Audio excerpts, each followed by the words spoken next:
Hello, my friends. Welcome to the Life Shift podcast. I am here with Jaclyn. Hello, Jaclyn. Hi. We are connected through someone that I want to call a friend. I don't know him very well, but after having conversations on this podcast, I feel like I know everyone really well. And so Robert Peter Paul connected us, and I was really honored to have a conversation with him about the loss of his brother when he was younger and how that formed his life and the things that he does now. And I love that you two are connected. So thank you, Robert, for connecting us. Yes, thank you, Robert. It's so fascinating to me because we were talking before recording, you know, like most people that listen to this show know that I don't do a lot of research because I just want like this vision that I have for this podcast is kind of like the people listening have just walked into a coffee shop where two strangers are having a conversation for the first time and really just discovering something and having honest questions that may not be the questions they always get, you know, may not be the things. So thank you for wanting to be a part of this journey. Oh, thank you. I'm honored to be here.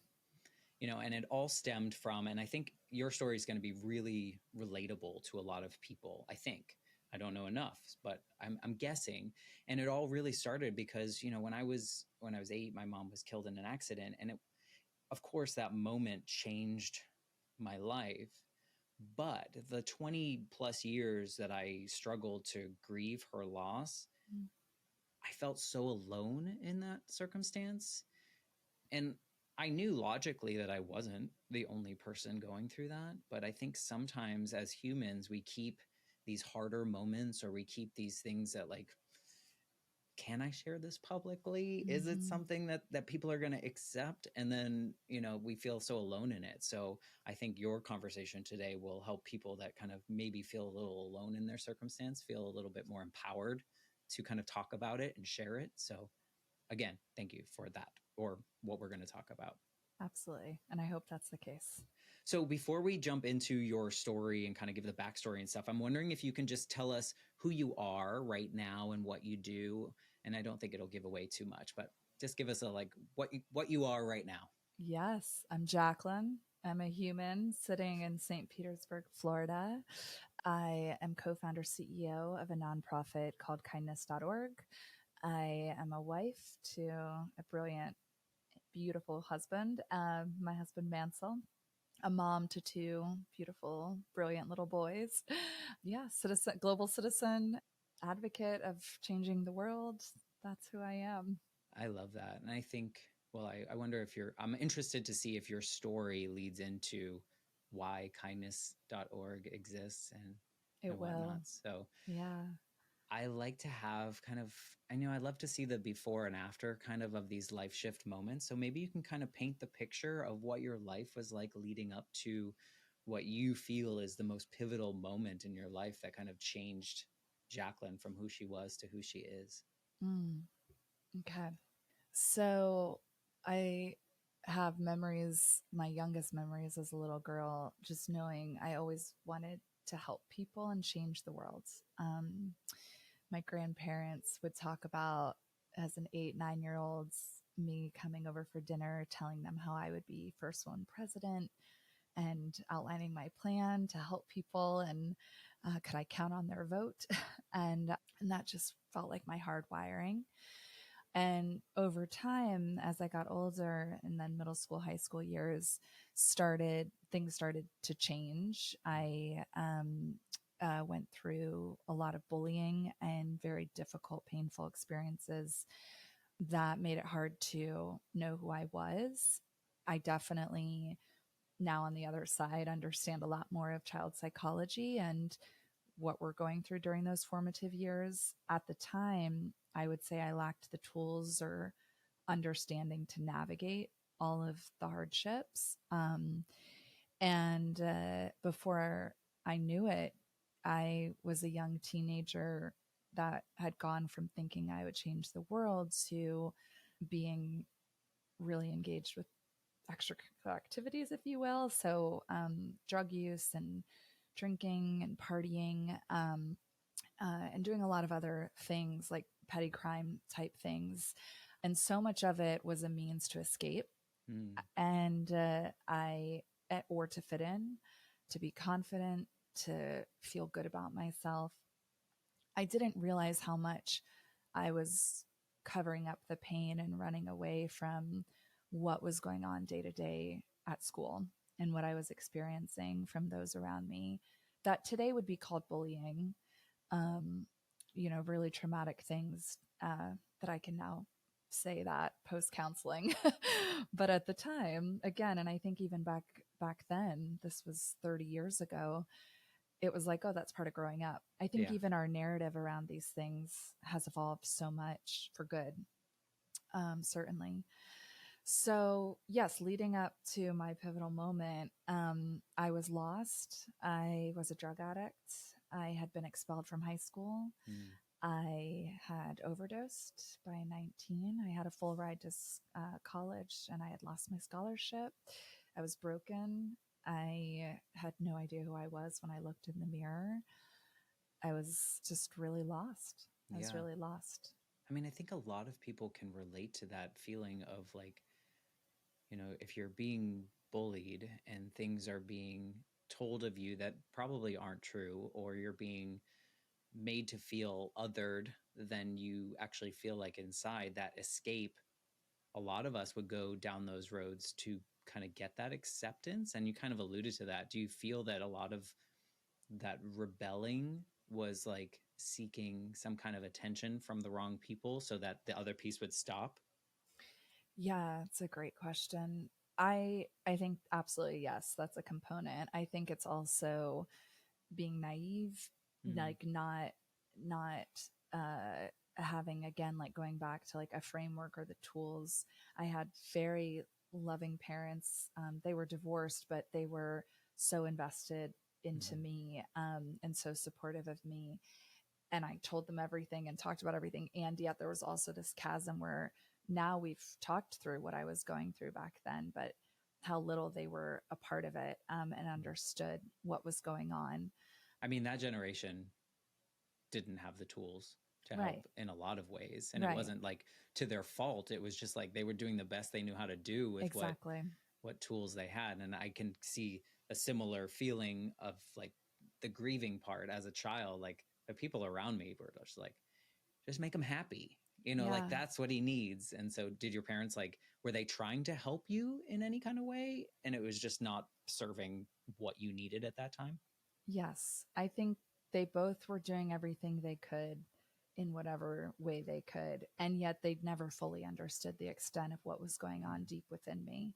Yeah. Um, and I honestly didn't know the extent of what was going on. It was so painful. It was Mm. so embedded in my psyche. Yeah. My hardwiring had changed so much as to what I was seeing when I looked in the mirror and believing about myself. And I didn't have words for it. I just had the feeling of Mm. pain and shame driving me every day. Right. So like the drugs and those kind of things were almost like a mask to kind of feel less Mask, to numb. numb what I was feeling, Yeah. to distract me from what I was feeling. Yeah, it was anything I could do to not feel. That's what I would do. Yeah. And escape, like you said. And do you Exactly. think that most of this, I mean, you said you've gone to therapy and counseling and those kind of things now. Looking back on that, do you think that most of it was from that bullying experience, or were there other factors kind of playing into that? Oh, I think it's the bullying and the web of what comes around it, who you become when you're bullied. I think Mm. there's a lot of ways you can navigate that, but I then began lashing out and hurting those around me. Mm. Again, my own way, I think, as a defense mechanism to deal with things. I do feel like the experiences brought me in front of other people that, once you start doing drugs, then you're around a different group of people that are willing to go to Right. greater lengths to do unhealthy things. And Yeah. so I was getting more and more exposed to very unhealthy, toxic Mm. things, that no child or teenager should be exposed to. So it kind of becomes like a whirlpool that just kind of pulls you Yes. deeper and deeper. And it's just like, there's no controlling it now. Kind of, did you know? I'm always curious about this. I've talked to other people that have had some kind of addiction of some sort. did you know you were not doing the right thing for yourself, or were you kind of just rebelling against that feeling as well? I never had the moral compass to realize that this was quote unquote bad. Okay. I thought that it was a way you grew up. You were curious, you dabbled, you, saw what the world had to offer and made decisions for Yeah. yourself. And I think to the idea of frameworks and tools, like, I don't think I really understood what this could do to me, Yeah. taking drug use, for example. And I certainly didn't feel like there was a lot being done to prevent it. That's So, interesting. Yeah. yeah. Yeah. I never, the only thing I can kind of equate to like an addiction, and this is going to sound really weird, so just go with me. But, as a teenager, I felt like I was in depressive states, or I like would experience depression. And at times I've admitted to feeling like I was addicted to that feeling, Mm-hmm. to that pity or that sadness or Mm-hmm. something. And it was so much easier to stay in that state Mm-hmm. than it was to become something else. So I can kind of Mm-hmm. understand like where that just almost becomes this normal thing in which you just kind of keep moving forward. It's a phase. I'll be fine. I'm Yeah. invincible. I'm a kid or a teenager. Yeah. You kind of have that feeling. Yeah. For most of middle school and high school, to be honest, I was holding these two, it was like a Jekyll and Hyde, these two ways of operating, which was like by day, by night. And so I was still like captain of soccer team Right. and Scholarship. volunteering. And yeah, I was still doing a lot of things that were good and right, for whatever the world standards are for being good and right. Yeah. But That's interesting though, because I think that almost gives us validation that the drugs or the things that we're doing on their side, they're not affecting the things that everyone sees as successful. So Mhm. I'm okay. It's not too far. I'm Right. not, I'm not getting to this place. And it's like, because we've assigned Mhm. that good grades equal Mhm. whatever we've assigned that to Mhm. this other part, if it's not being affected, then I'm fine. It's Exactly. okay. I Until get it is that. affected. Until you hit, like, there must be a point at which you're just like, okay, now it's Mhm. serious. Mhm. Was that like, before you tell me specifically, was it a point where that was serious that led you to your change, or was it like later on down the road? It was within a couple of years where rock bottom Mm. had been hit a couple of times. And I was becoming more and more aware that life was very fragile. And I saw mortality more often than I would have liked. And I do sit here today feeling very lucky to be alive. And the things that I came out of, yeah, Yeah. people weren't sure if she'd make it to 21 kind of thing because of how much I was spiraling. Yeah. I want to just say, like, the way that we've had a couple minutes of talking, and the way that you compose yourself, and the way that you speak, and the energy that you put out into this world, this early story isn't like, it doesn't compute for me, like, because it seems like this is quite a change. And so I just want to like make note that this just feels like a different person that you're talking about. So this is, I mean, it seems really significant. So just thank you for sharing that, because I bet people that you interact with on a regular basis would have no idea. Thank And you, it's Matt. important because, like, we're humans and we Mm-hmm. make all sorts of decisions, and some of them are not great decisions, but sometimes we can make really good ones to kind of fix whatever we were mistakenly doing before. Mm-hmm. And so Mm-hmm. it seems, I don't know you well, but it seems very palpable that this is the journey that you've taken. So Thank you. kudos to you for sharing the hard parts, because a lot of us don't. We just share the wins. Yeah, taken a lot of work to even be able to talk about it.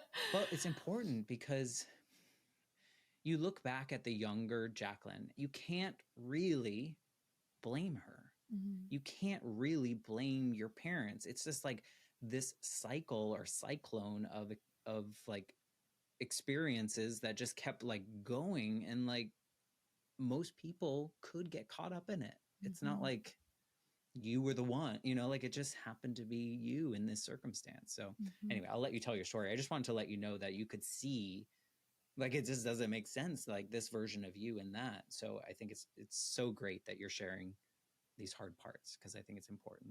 Thank you. I really appreciate that.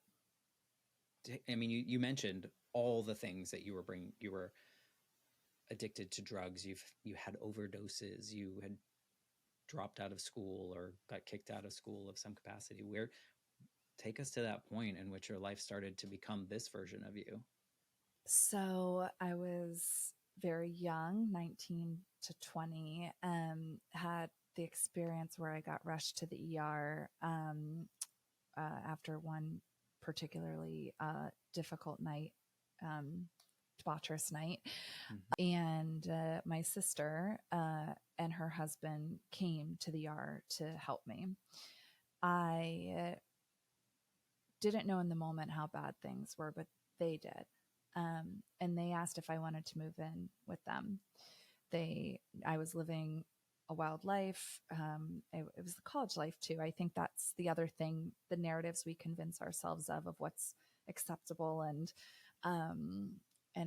that was, it felt very normal to me, very normalized. Right. It was a very normalized way of living.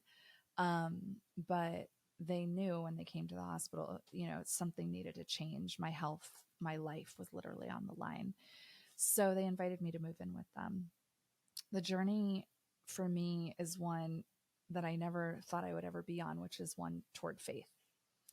I did not grow up in any way spiritual, religious. It just wasn't a part of my vernacular or belief system. In fact, at this point, I was in religion classes to learn how to debate people because I was pretty anti all of that stuff. Yeah.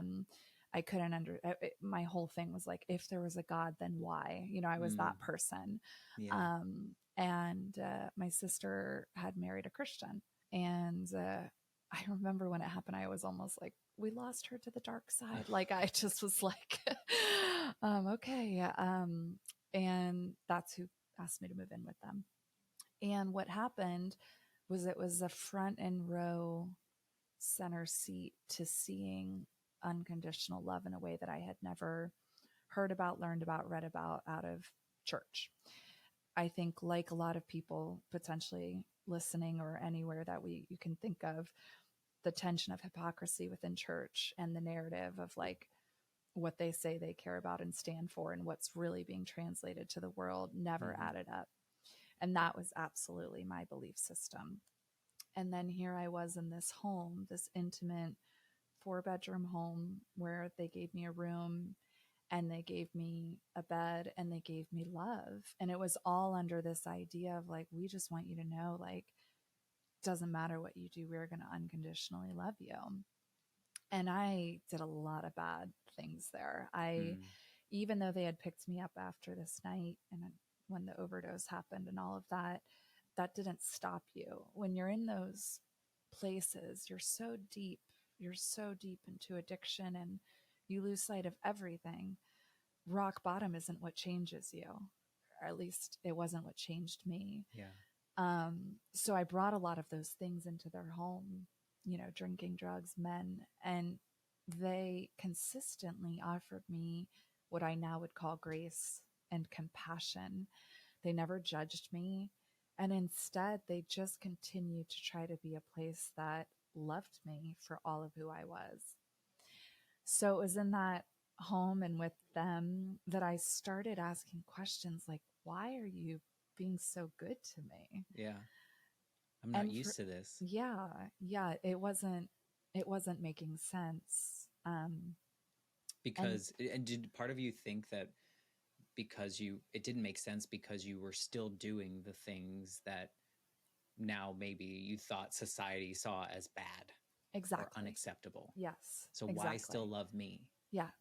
Yeah. Were you almost like, this is like a side note, but like, I wonder if people sometimes feel that like, I'm going to test you as much as I can because this is like almost like a self-punishment. Did you have any of those kind of feelings? Like, I don't deserve this, so let me keep doing it so that you can throw me out like the rest of the people. Not intentionally, but definitely could have been subconscious. Yeah. You know, I think, frankly, my life was so bleak and lost. And my decisions every day were just like how to get through the day, covering up whatever I was feeling and going through. Yeah. So I don't even know if I could be so calculated to know if I was doing things for that, but it could have absolutely been like an underlying way of how I operated. Yeah. I wonder, I mean, I was just always curious. Like, I think sometimes we get used to the bullying of the world, and so that we kind of expect it. So we kind of prompt it in a way. So that's where that question came from. Yeah. I'm not really placing that on you. I don't want you to absorb that. But, you know, I feel like sometimes we're weird as humans. Like, we just do weird things. And so sometimes we absorb, like, I don't love that feeling, but I expect it. So then I try to create it, you know? Yeah. So.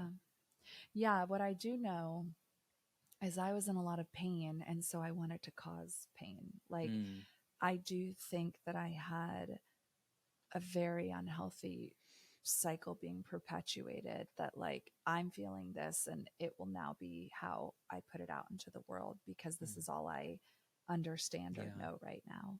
That makes sense. So yeah, but then related. I mean, they gave you unconditional love, and maybe, and sometimes it was like you felt it was undeserved.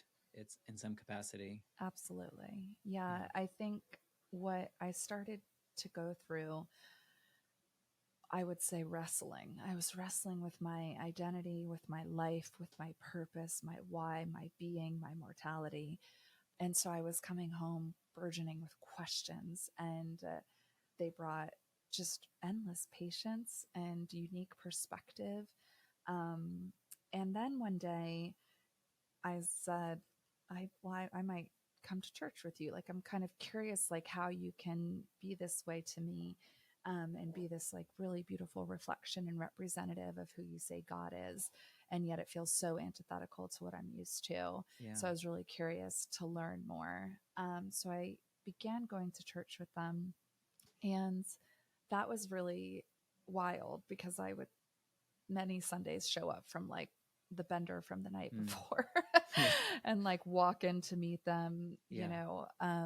But what started to happen, Matt, is I started to feel something change within me. It was an environment where I felt loved and safe. And here I was thinking the church are the biggest bullies of all in our world. And they were offering me an olive branch to say, like, come, be here, be loved, don't do anything. You don't have to, we expect nothing of you. And the pastor at that time, he had a really similar journey to me, which I think was a huge part of how I felt so connected to what was going on. And I felt unjudged. I felt like I could show up there drunk, addict, you know, all the things I was going through, promiscuity. And he just showed up with his own journey, and he's like, it's okay. Everyone has a story, and all stories are welcomed. And so that's where I started to be more open-minded to the possibility of faith. I mean, that story about your pastor, just sharing his story tells you all we need to know about why you have your podcast, why this podcast exists, is because when we can see our own experiences in someone else that's kind of made it to another place that doesn't seem so dark and bleak, it creates something in us that kind of like, maybe there's a little match, you know, it's not a full candle. It might just be a match, but then that kind of grows. Do you see that knowing his story too was a big part of that connection there? Or was that just kind of, okay. Oh yeah. Yeah. Because I think, again, my ignorance, I suppose, was like, oh, church people are goody two shoes, or they're very pure, or they're not willing to be messy. And here was someone coming in being like, I did all the things. And he was open about it. Every sermon. Well, that's really, I mean, that's really helpful. It's the connection of the human connection of story. I think it's really important. Were you going in when you first agreed to go or when you first asked to go to church, was your mindset, or if you can think back, was your mindset kind of like, I'm going to prove that I'm right about church because this can't all be, why are these people like this? Was any part of you like, I want to prove this wrong? By then, no. Okay. I was so desperate for something, Mm, so desperate for yeah. something that this was like the Hail Mary. Yeah. Because what I was doing by day at that point and by night, it was about trying to fill a void. It was trying to cover the pain. It was trying to compensate for the sadness. And it wasn't working because every day I'd wake up ready to do it again because the void still existed and at that point was getting bigger. And so it was almost like desperation brought me to the steps of the church, if you will. Yeah. And then, I mean, and then the happenstance that the pastor had a similar story too. It's like right place, right time, also being willing to take this on. Was there, at what moment, or like how far into this journey did you kind of start to give up those other things that were consuming your life, and like how did it start changing for you? Do you remember? I do. I mean, that actually, that question, that is the pivotal moment. Oh, really? Which is I was going and also not changing. I was curious, but still stuck in my ways. I was desperate and hungry for change and yet not changing. And it had been happening for a few months by this point. Exactly how long, I don't know for sure, but I do know that one night, April 1st, I went out, and typical night, it was a Tuesday night, and had a really long night, and was home and was doing my typical things that I was doing by that point, middle of the night. And I felt like I heard the audible voice of God say, I love you and I don't want this for you. And if you just let it go and just follow me, I will be here like always for you. And of course I was like, oh my gosh, you're drunk. This is ridiculous. And I was like, but something just happened that I have to acknowledge. And I was wrecked. I was crying, and I went to bed, and I woke up the next morning, Matt, and I genuinely felt like the whole world had changed. Like the colors, my lightness. And I can't say it was like an easy overnight, like I walked away from everything, but I woke up and said, I'm forever changed.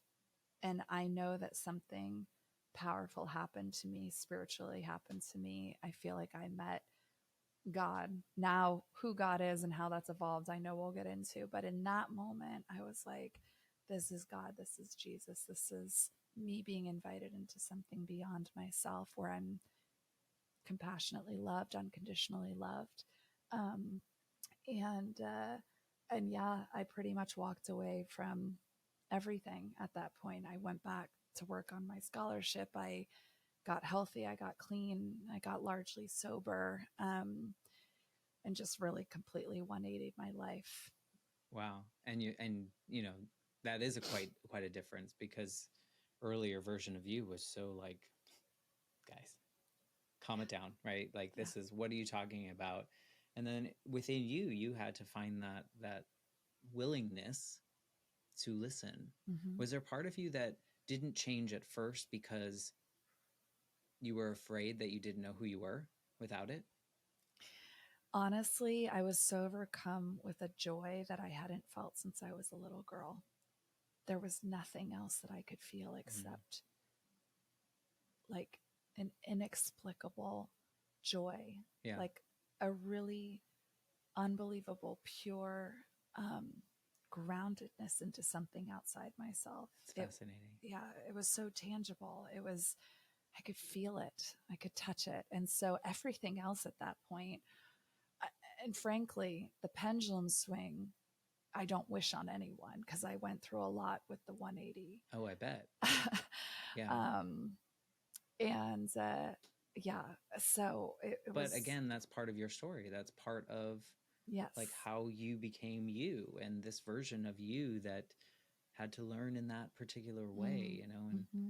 so of course, yeah, we wouldn't wish these particular pendulum swings or experiences on other people, but fortunately or unfortunately, they've kind of shaped us in the way that Mm-hmm. you know, just as unfortunately the bullying and all that in your early childhood shaped you into that person that you were before you had this moment. Yeah. And so, you know, I think it, I don't know, I think sometimes these things are like, you know, this is as spiritual as I will get, but sometimes I think these things happen in the way that they should, so that Mm, eventually we get to the people that we want to be, exactly. you know. And I think it's so fascinating though that like I love that here's the part that I love is that you admit to early version of you didn't really buy into spirituality or church, maybe spirituality, church, organized religion, whatever that may be. And you took the baby steps, you took the willingness to go in, and then you had a very profound experience that changed everything for you. Mm-hmm. Like literally everything, right? Like, I mean, it's Everything. like, what time period, like, not what time period, what distance of time would you say from that last night of real messiness and then Mm-hmm. hearing what you heard to when you felt like a different person? I know you said overnight things change, but like when did you really feel like you were now in this version of Jaclyn? Oh, so this version's a very different version from Oh, really? that night. Okay. In the best way, in Okay. the best way. Well, it That sounds like that night was pretty good too. it was amazing. It Yeah. happened. That happened about 20 years ago, Oh, wow. exactly. Like Okay. exactly 20 years ago. Wow. Um, and that honestly, like I literally mean, I woke up a new person. There's Wow. a quote that I've now learned in the Bible about Paul, who was like a sinner and became a saint. And it's like he had scales on his eyes and they were taken off and he could see again.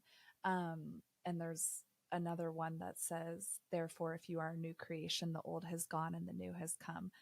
I didn't know those things that day when I woke up, but I can say I literally felt like an unveiling over my eyes that I saw the world through love and goodness and kindness instead of hate and pain and sorrow.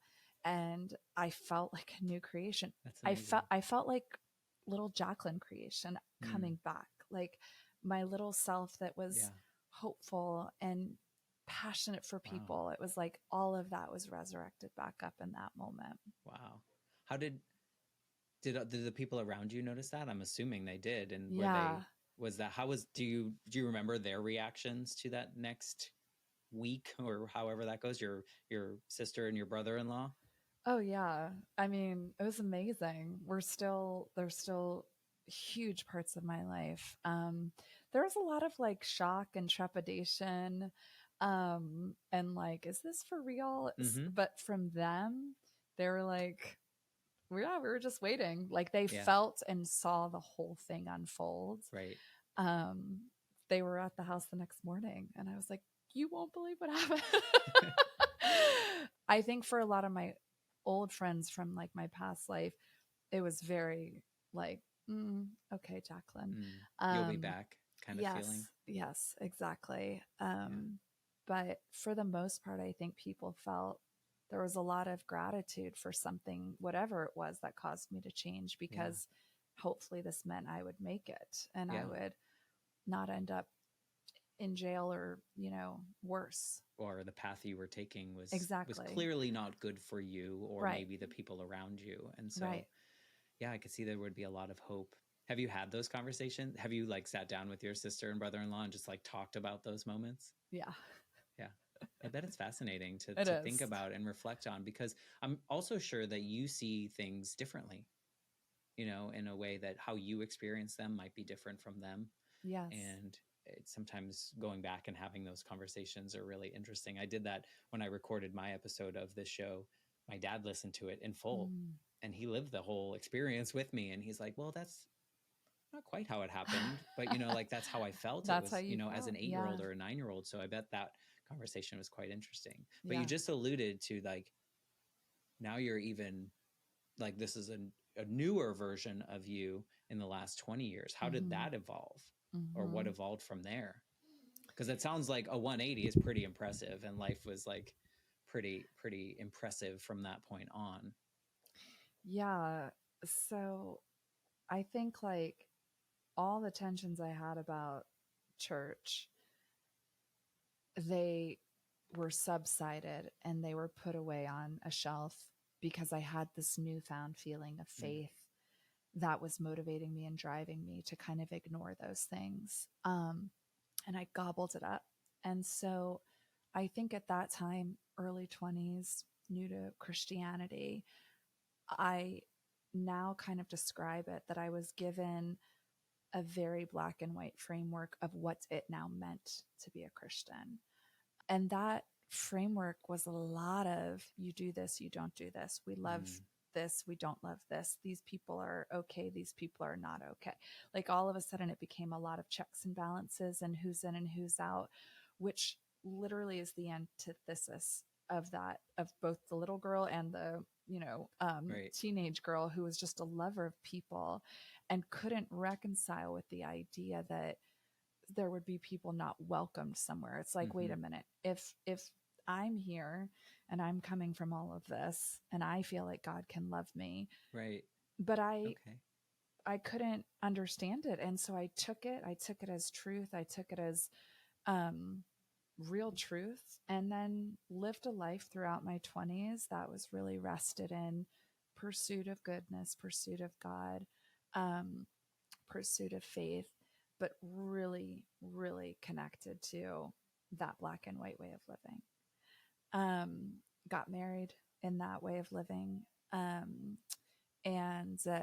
moved my life in that way of living, was a part of a church in that way of living and believing.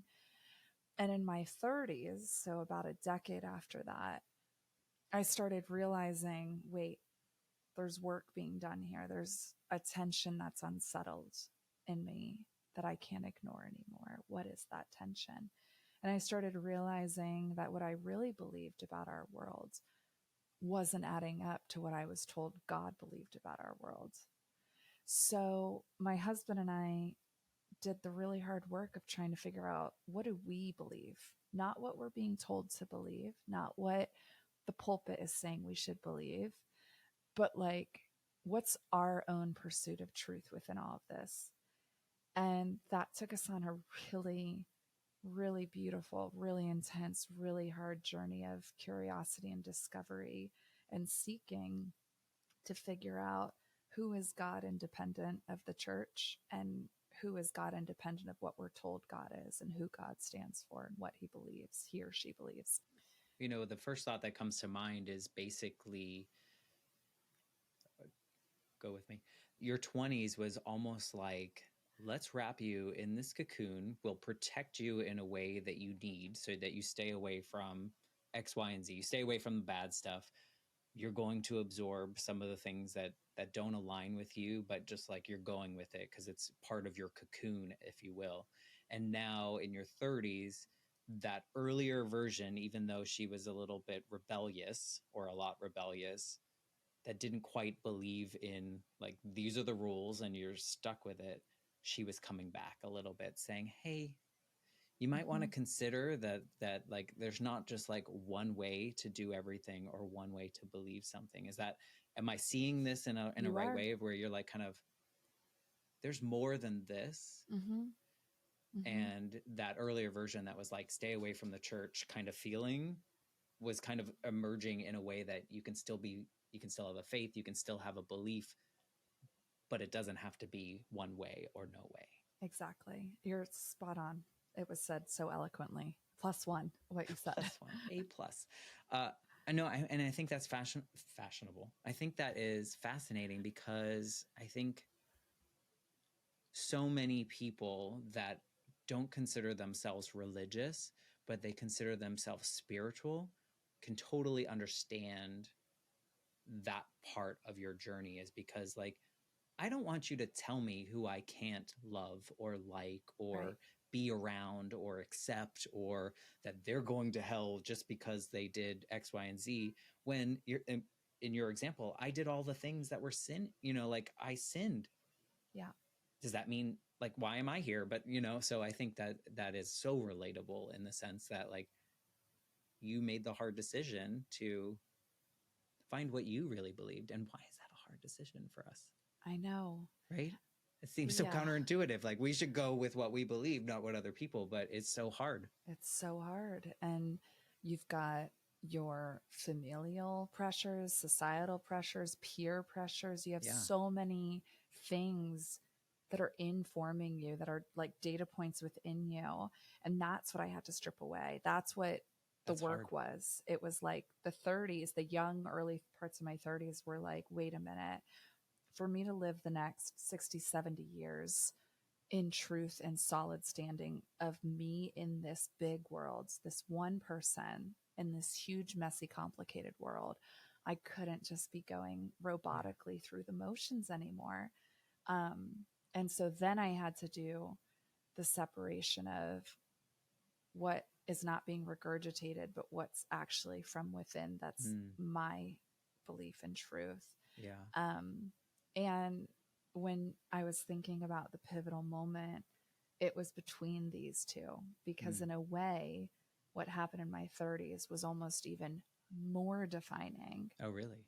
Because now I'm living in my truth that's true and like real. It's not like a prescribed one. Exactly. But do you feel like you needed that prescribed one? That's why that was my official pivotal moment, because today, Matt, where I've landed and what I've gotten to, and this is what feeds into why I launched kindness.org. Actually, it's like, I am for humanity. I'm for the belief in every single human still believing in God and still believing we're a part of this ecosystem of God.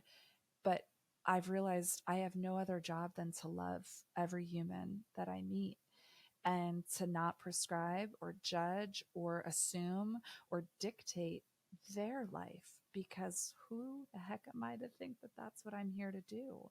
And I had to separate that expectation and realize, when I think about being, the church will say like a servant, like being a servant on earth or servant to God or something.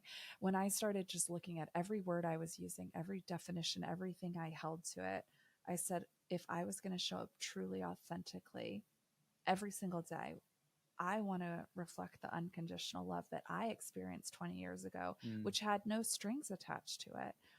And so people think that that means I'm sacrilegious, or they think that I'm not standing true in faith or who God is. And that's okay. I don't want to be someone who's projecting anything other than compassion and kindness and love for each person and the sacred story that they're holding. It sounds like the person inside you and the thing that you're projecting are all the things that you needed as a teenager. And now you're creating that for the world of the other Jaclyns out there, the other teenage Jaclyns, and however they grew up to be, of like, these are the things that I was really probably craving the most, that I was running from or not finding where I wanted them. And now, like, you're creating this on your own journey. And like, why, and here's a question, I don't know if this is offensive or not. So why, if you've kind of created your own, I'm assuming here, what works for you in your faith, your belief, why does it have a definition of like Christianity, or like, is there a reason that you identify a particular way with a particular definition in that way? Yeah, this is just ignorance on my part. So no, I love that. That's a really wonderful question. Yeah, I think I say I still identify most to Christianity, and yet so much is conjured when people hear that. So I wouldn't say it's like something I cling to as like, I am a Christian. It's like, that does, because I think of what that could do with the weight that people hold with that. And I don't know what people look at a Christian, what they think about their belief systems, but I don't probably hold true to much of what Christianity would say is true. You know, I don't believe in hell, for example. I Right. don't believe in a place like that. I don't believe in people can't be gay. Like, I mean, just these things that I did hold true. And all of a Yeah. sudden I'm like, how did I like, so I think, but I still believe in the bigness of God and love. Mm-hmm. And I think on earth we've put terms to it. Mm-hmm. And I guess because my personal experience was one tied to Christianity, Yeah. but now I can respect a lot of where we're born, like culturally what you're exposed to growing up. I could have been born somewhere else and exposed to a different faith or religion, and that would probably ring truer to me. Yeah. So I think it's just being very sensitive and aware Yeah. to the terminology. um, I would say I'm definitely more spiritual, but I find grounding in in my familiarity with Christianity, I guess. Yeah. It was just, out of curiosity, I just, It's good. sometimes, Yeah. part of me, I've never really been religious. I grew up in, like, my family's Catholic. And so I had Mm. to go to things like that. And I was just like, there are so many rules that I feel like I can't follow. Like, this doesn't seem acceptable to me. And so, I never really identified with anything. And I'm like, none of us will really know until we're done. Right. Like, Yeah. so if you can find, like, someone like yourself, you can find this joy and this love and this feeling of, like, I feel comfortable, happy, accepted, loving in this space. And I believe there's more than just us hanging around here. Mm-hmm.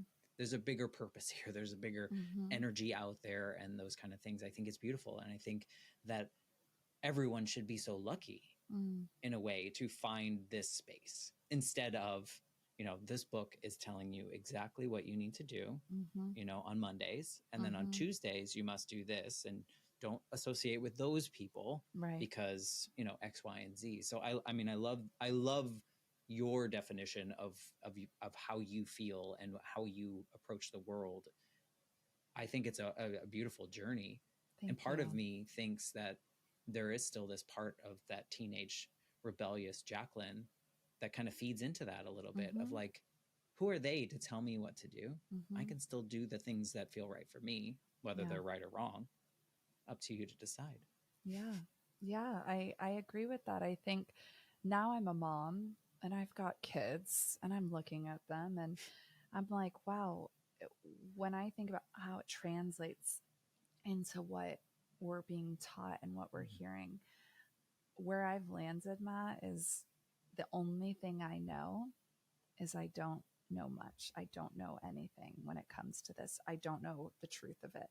I think I know my truth of it all, and I'm one person within it, the world. So I'll find out one day. Yeah. But for right now, it's trying to, I go into every day open handed, surrendering to my Yeah. ignorance and trying to realize and accept with humility that I want to live a life of curiosity and open mindedness and not acting like I have all the answers. On the contrary, how little I actually can know or Yeah. speak to.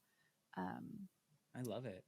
I Thank mean, you. I don't specifically love the pieces of your journey that were really hard, but I think that a lot of those pieces probably make you a better person now. Yeah. Even those really, really messy, terrible that you wouldn't wish on anyone, Yeah. right? Yeah. Like, I mean, I bet there are moments where you're just like, this is why everything I do now with kindness.org, or everything that I do now, this is why it all matters. This is why I Exactly. had to go through that. Yes. Oh, 1,000%. Yeah. Now I can own my why and be like, okay, I've been through the counseling. I've healed. I feel full and whole. I look in the mirror and can love myself Mhm. and speak truthfully and kindly to myself. And it's the fire under me to do the work every single day to figure out, okay, what does kindness in our world look like for Yeah. all? With a mission of kindness.org, Mm. do you feel that that puts some pressure on you to always feel a certain way, or do you still allow yourself to be a human and sometimes just have your moments and have your days? Yeah. I mean, I hope the latter is like I'm flawed. Do you let people see your flaws? I think so. Okay. I would ask, my team. I try to lead with vulnerability or authenticity or Yeah. creating psychological safety as like kind of a new buzz term right now. But um, with my husband, you know, once or twice for sure, if we're in a fight, he'll be like, I thought you're the CEO of kindness.org. So he's definitely seen Yeah. different sides of me. No, look, I've got things about me I don't love, Yeah. and I just wake up trying to figure out how to commit to do better and be better. Yeah. But I think part of the complexity of kindness is actually you don't have it all together, and it's willing to say, like, in the name of kindness, it's holding space for all of it. Can we know kindness without knowing those other pieces? Mm. I think that's very existential, but if you if you were to ask the like 7 billion plus, what are we at, 8 billion, I should know that exact figure, 7.2 billion people. I we'll, haven't counted recently. we'll go with 7 8. We'll do our census after, but if you were to ask any of them, basically every human actually understands kindness. They have the capacity for it. It's an innate part of how we're hardwired as Mm-hmm. humans. um, what we do with it, how we choose to act on it, what we're taught about it. All these things begin to form Mm. how we handle it publicly, how we handle it in the world, how we handle it for ourselves. So, yes, I do think it's possible, but I think, like everything, language is the key to how we understand and Yeah. communicate. So, it's the vernacular. It's like, what Yep. is kindness It's like conjuring for you? Christianity in Yes, the way, like exactly. it's how other Exactly. people are seeing what kindness is. So in that Exactly. vein, or to quote Robert Peter Paul, what does kindness mean to you? Mm. Okay, goodness. So we talk about this a lot. As an Just org, you. yeah. Oh, just to me, just to me. Just to Okay, you. just to me. I feel like it changes day by day based on where I'm at and what I'm feeling. In this moment in time, with all that's happening in our world, um, kindness is courageous. Hmm. Individual, like for yourself or for others or both? Everyone. Everyone. It.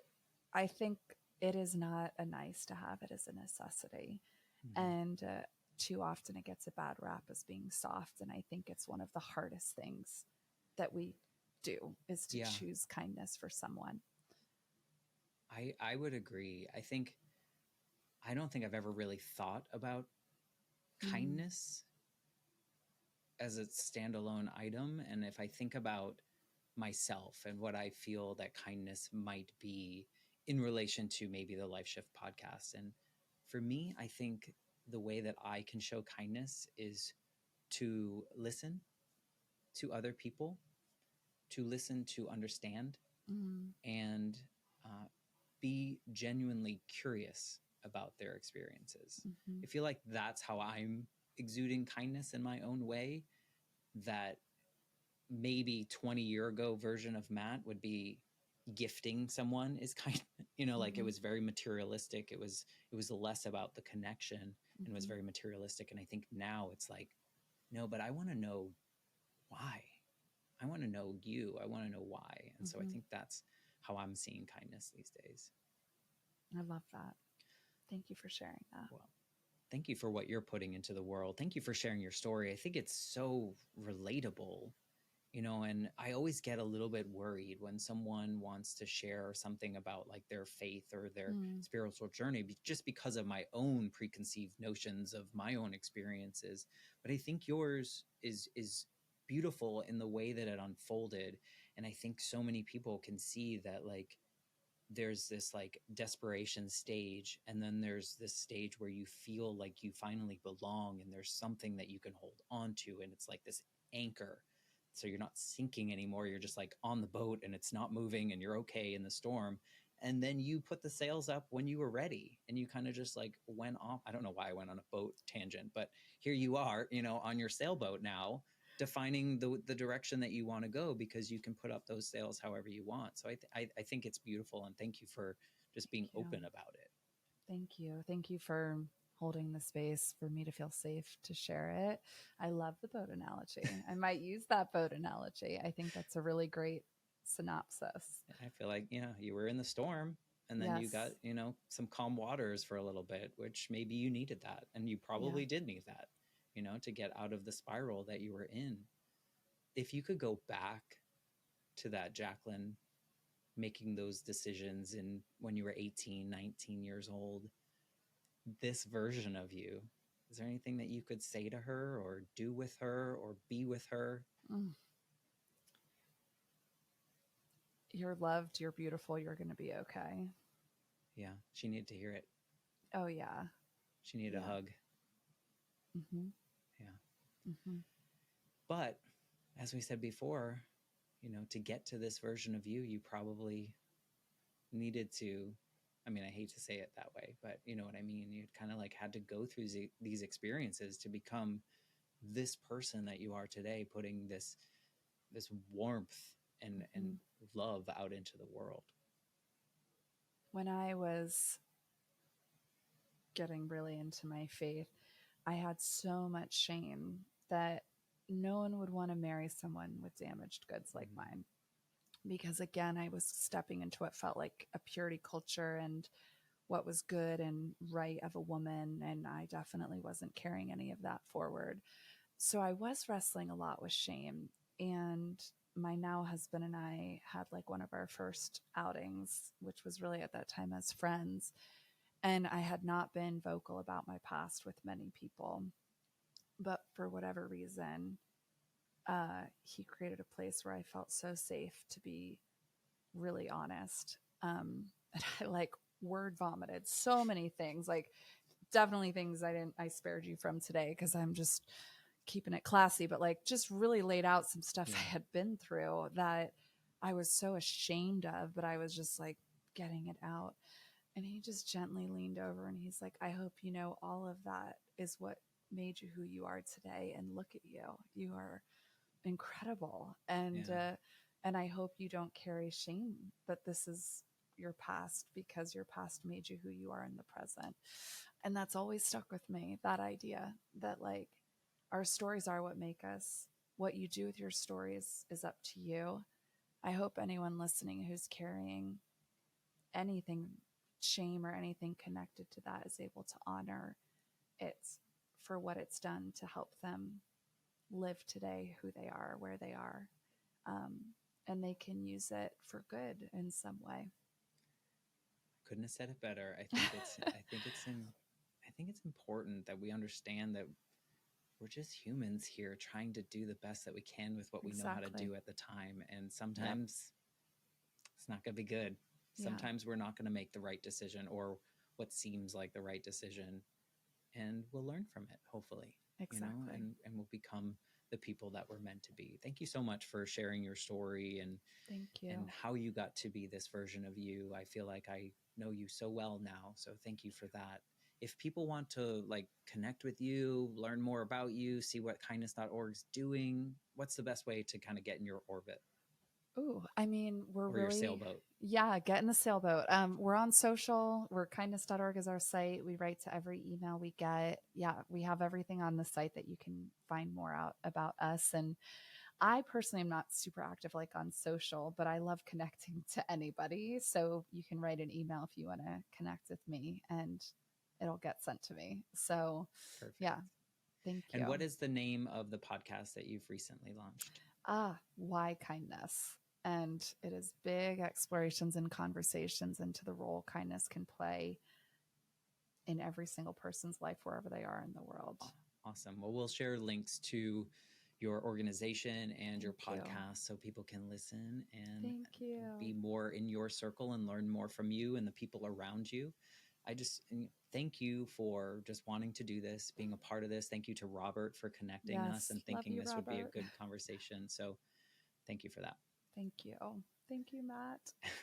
And if you're listening and something that Jaclyn said resonated with you, or you know someone in your life that might need to hear Jaclyn's story just to see that maybe they're not alone, if you would share this episode with them, we'd be so ever grateful. And with that, I will say goodbye until next week when I'm back with a brand new episode. Thanks again, Jaclyn.